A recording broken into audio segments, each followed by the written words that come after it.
শুভ সন্ধ্যা। কেমন আছেন? আজকে ৮ই ফাল্গুনের মহা উৎসব ২১শের বইমেলা বিদ্যাপীঠে এসে কেমন লাগে? আমাদের বইমেলা বরাবরই ভালো লাগে। গানের মেলা সবসময় ভালো লাগে।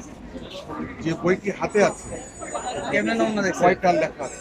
এখানে 4টি লেখা আছে, গল্প, ছোট গল্প আছে, ছড়ে আছে। 4টা গল্প রয়েছে, একটা গল্প। ছোট গল্প। এটা কি অনুবাদ করা কোনো সাহিত্য থেকে না নেওয়া? না না, আমার নিজের এক মানে মৌলিক গল্প। আমার মৌলিক গল্প হচ্ছে 4টা গল্প। বিভিন্ন পটভূমিতে লেখা, প্রেমের গল্প, শুনিয়া লেখা, শুনিয়া লেখা, তারপরে আপনার তোমার হলো কিছু স্মৃতিচারণ লেখা, সব মিলে 4টা গল্প আমার সুন্দর। আর কিছু গল্প আছে 80-র দশকের, একটা গল্প আছে শেষ ভবনের গল্প, 80-র দশকের প্রেম কাহিনী নিয়ে লেখা। অদ্ভুত তোমার আদান প্রদানের যুগ ছিল, মোবাইল ছিল না, এসব ছিল না, মাত্র এবং আমরা তো মাধ্যমে আমাদের আপনার কি মনে হয় যে মোবাইলের যুগ এসে আমাদের অনেক ক্ষতি হয়েছে? ভালো হয়েছে। এই প্রযুক্তিটা আমাদেরকে অনেক বেশি আমাদের কাছে নিয়ে গেছে। আগে যেটা সম্ভব ছিল না। আমি যদি মনে করতাম যে আমি একটা বই রাজশাহীতে পাঠাবো, আমি একটা বই ইন্ডিয়াতে পাঠাবো, আমি একটা বিদেশে বই পাঠাবো, সেটা সম্ভব ছিল না, মানে দ্রুত সম্ভব ছিল না, কিন্তু এখন সম্ভব। বিভিন্ন ইবুকের পরিচর্যা, চাষাবাদ এই সাহিত্য ভবনে কতটা সাফল্যমণ্ডিত করবে আমাদের এই সাহিত্য জগৎ? সাফল্য অবশ্যই সাফল্যতা আছে, তবে সব কিছুরই তো পজিটিভ নেগেটিভ আছে। আমরা পাঠক বা যারা আমরা বই প্রেমী, যারা সাহিত্য প্রেমী, কে কোনটা নিবে তার উপর নির্ভর করে। ভালোটা নিবে না, কোনভাবে নিবে? কোনভাবে নিবে। তুমি যদি ভালোটা সব কিছুর মাঝখান থেকে ভালোটা নির্যাস নিতে পারি, সেটা আমার সাফল্য। আর চেষ্টা ওরাটাই নিয়ে নিল, খারাপটাও নিয়ে নিল, যে খারাপটাও নিতে পারি, সেটা তার ব্যর্থতা। আর আমি মনে করি যে সব কিছুর মধ্যে পজিটিভ নেগেটিভ থাকতেই থাকতেই হবে। রাত দিন আধার আলো। যে সম্পূর্ণ 100% ভালো না, পারফেক্ট না। আমি 100% পারফেক্ট না, কোনো কিছুই 100% না। তো আমার কাছ থেকে ভালোটা নিতে হবে। আমি থেকে আমি যদি ভালোটা নেই, এটা আমার সাফল্য। আপনার জীবনের প্রেম কাহিনীকে এর মধ্যে কোথাও স্পর্শ আছে?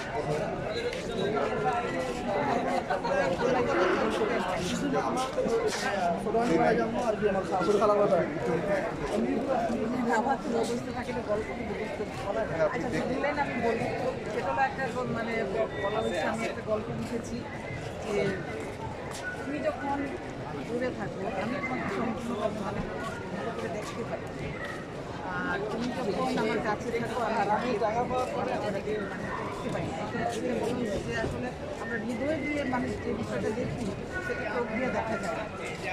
হৃদয় দিয়ে অনুভব করে যে বিষয়টা এত গভীরভাবে দেখা যায়, সামনে থেকে চোখ দিয়ে দেখা যায়। আসলে কলম যোদ্ধাদের চোখ তিনটা। কি নয়, নয়ন আমার গল্পগুলো এত ভালো, আমার মানে মানে খুব আপনার সেট গল্প মন রয়েছে। ডুবেছে গোপনে নির্বাচিত গল্প থেকে কিছু অংশ দর্শকদের জন্য আপনার আবৃত্তি করেন। যেহেতু আপনি আবৃত্তি শিল্পী, একটু আমার অভিনয় শিল্পী, একটু রন্ধন আমি শিল্পী, যদি সুগৃহিণী। নিশ্চয়ই আচ্ছা, আমি দেখে দেখে বলতে হবে, কারণ আমি মুখস্থ রাখতে পারি না। দেখে বলাটাই ছিল, তাহলে বই কিনতে কেন? আচ্ছা, এটা আমি স্বপন দুয়ার খুলে এটা রুদ্র মোহাম্মদ শহীদুল্লাহকে আর উসমান আসলামকে নিয়ে লেখা। সেখান থেকে আমি পুরোটাই করবো না, একটু বড় আপনি যে অংশটি পড়বেন বইয়ের নামকরণটা যেন স্পষ্ট কম পড়ে ফেলুন। এখানে তো আসবে না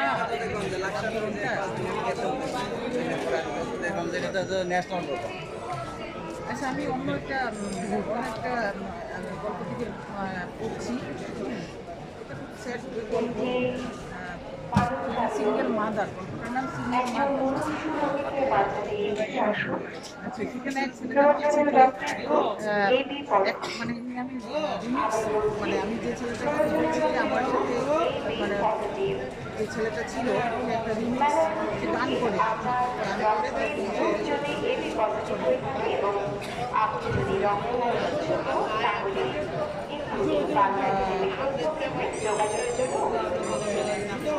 আচ্ছা, আমি আমার কবিতা আমার লেখাটাই বলছি, এটার বইয়ের কিছুটা আসবে আর কি। প্রেম আর মরণ ভুল করেই হয়, আর যে তুমি আমার কাল সে আর আমার নয়, মরণ আর বিরহ পুরায় ষোলো আনা, থাকি শুধু নিদারুণ ধরণ যাতনা, প্রেম আর মরণ আচমকায় আসে, সেই বুঝে ভালোবেসে মরেছি যে স্বপ্ন বিলাসী অভিলাষী, প্রেম আর মরণ যেন এক সহোদর, হয় না আর কেউ তাদের বিষয়। এখানে এই নামকরণের সাথে এটার আমি একটা আগামীতে কোন ধরনের বই আসছে? আমি আমাকে বেশিরভাগই আমাদের পাঠক আর কি, তারা আমাকে এনকারেজ করে গল্পের দিকে, তো আমি দেখি গল্প করবো আসলে। আমার খুব ইচ্ছে ছিল শিশু কৃষি নিয়ে লেখা, আমি সেটাও চেষ্টা করবো ছোটো আনার জন্য, তবে গল্পের মাধ্যমে না, আমি সুন্দর গল্প শিশুদের যাতে কল্যাণ, না না না, জীবন থেকে নেওয়া এবং বাস্তব ঘটনা থেকে নেওয়া নিয়ে আমি গল্পগুলো কিভাবে দেখেছি? ওরা তো আসলে সাংঘিক একটা বিষয় হয়, ছড়া মানে শ্রবণ মানে শ্রুতি মধুর হয়, তারপরে ছড়ার মধ্যে মানে একটা ই থাকে আর কি, একদম থাকে। আর কবিতা একটা ভাবায় মানুষ, ছড়া যেমন বর্ণের মানুষ সবাই বুঝতে পারে, একটা শ্রুতি মধুর বহুলাংশে কবিতা গান হওয়া সম্ভব, গান হয়। আমাকে ছড়াও গান হয়। গান হয়। আমি যখন আমার কথা রাখেন একটা গল্প গ্রন্থ আমি উন্মোচন করেছিলেন, কেজি মুস্তফা ভাষায় যে তোমারই লেগেছে এত যে ভালো চাঁদ বুঝেটা চাঁদ, এটার গান তিনি আমার বইটা পড়ার পর যে আমাদের তোমার বইয়ে তো সবটাই মানে গান হওয়ার মতো, গান হওয়ার মতো। উনি আপনার এলাকার? না, আমার এলাকার না, নেত্রকোনার মানুষ?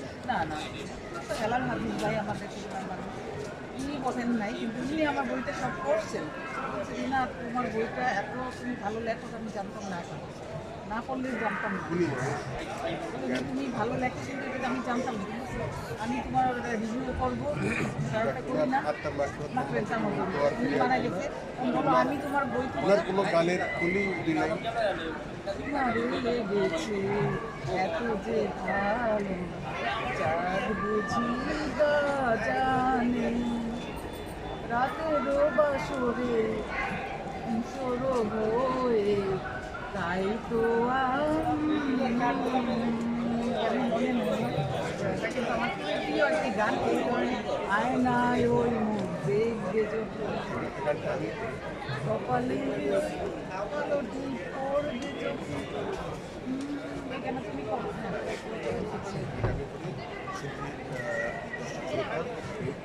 ইন্টারনেট সমান সার্ভার যারা মহাশয়কে দেখবেন বাংলাদেশ ও বাংলাদেশের বাইরে যেখান থেকে দেখছেন তার এই বইটি পেতে হলে হোয়াটসঅ্যাপ নাম্বার বলুন।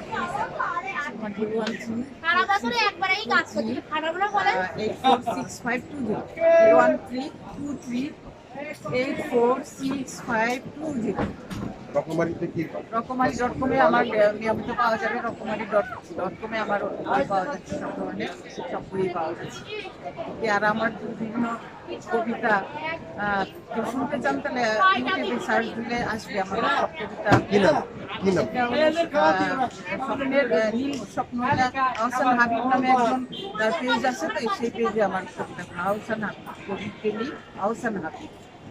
যারা সিম্পল হাসপাতাল কেউ সাংঘর্ষিক না হয়ে আমরা সাহিত্য জগতে বিচার বাংলা অনেক কিছু আছে। পৃথিবীতে একটা আবেদনময়ী আলোড়ন হয়েছিল বাংলাদেশের এই মাটি এটা হলো বাংলা ভাষা। পৃথিবীতে আসার জন্য এত প্রয়োজন আমরা সেই রক্তের কালিতে বারবার ব্যক্তিগত রচনা করছি এবং এত বড় সাহিত্য বিদ্যাপীঠ 8 ফাল্গুনের মহোৎসব এখানে পণ্ডিতের যতগুলো বই আছে এই বইটি দেশের ভিতরে যারা বাইরের দেশে আত্মীয়-স্বজনের জন্য পাঠাতে চান আমার ব্যথার ফুলগানি লাইক সাবস্ক্রাইব দিয়ে ওনাকে ধন্য করবেন। আমিও যেন আমার চ্যানেল বাঁচিয়ে রাখি। আপনাদের সবাইকে শুভেচ্ছা, অরিন্দ ভালোবাসা। ঢাকা বইমেলা শেখ সাহিত্যার্সি আরও একবার শুভেচ্ছা সবাইকে। রীনা পণ্ডিত, আপনাকে ধন্যবাদ। আমার আমিও আমার সমস্ত পাঠক দর্শক পাঠককে আমি প্রাণ ঢালা অভিনন্দন ভালোবাসা জানাচ্ছি। আপনার বই কিনুন, বই পড়ুন। আসলে বই পড়ার বিকল্প কিছু নেই। আমরা অনেক যান্ত্রিক হয়ে যাচ্ছি, কিন্তু বই পড়া আমাদের খুবই ভালো। এটা পড়লে আপনি মানে ভুলে যাওয়া যায়, কারণ একবার অনেকবার পড়লে আপনি দেখবেন যে আমরা তো ভুল হয়ে থাকতাম ছোটবেলায় বই পড়ার জন্য। হ্যাঁ, বইয়ের নেশা ঢুকে যাচ্ছে। বইয়ের নেশা করুন, অন্য নেশা ছেড়ে মোবাইল ঠিক এমনি করে মোবাইল ছেড়ে আপনার বউ আর বই বইটা জন্য আমাদের নেশা হয়।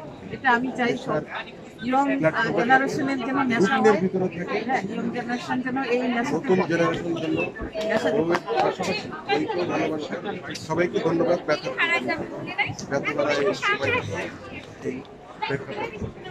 ধন্যবাদ সবাইকে। শুভরাত্রি।